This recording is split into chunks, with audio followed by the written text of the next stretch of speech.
Welcome. If you want to make sure you never miss a LinkedIn page invitation, enabling email notifications is the way to go. With LinkedIn's latest update, managing these notifications on your PC is quick and easy. Let's walk through the steps together so you can stay on top of every opportunity.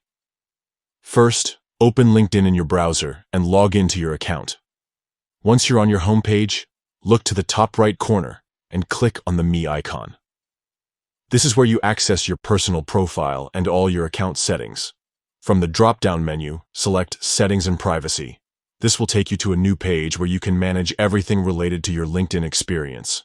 On the left-hand side, you'll see a menu. Click on Notifications. This section controls all the alerts you receive, both on LinkedIn and through email. Now scroll down and find the Pages category. Click on Pages to expand the options.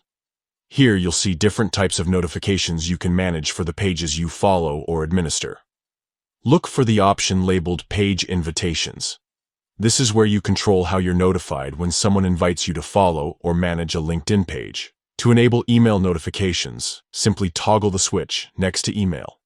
Once this is turned on, LinkedIn will send you an email every time you receive a new page invitation. If you ever want to turn these notifications off, just return to the same spot and toggle the switch again. That's all it takes. By following these steps, you'll never miss a LinkedIn page invitation, and you'll always be in the loop right from your inbox. If you found this guide helpful, consider sharing it with your network so others can stay connected too. Thanks for watching, and see you in the next tutorial.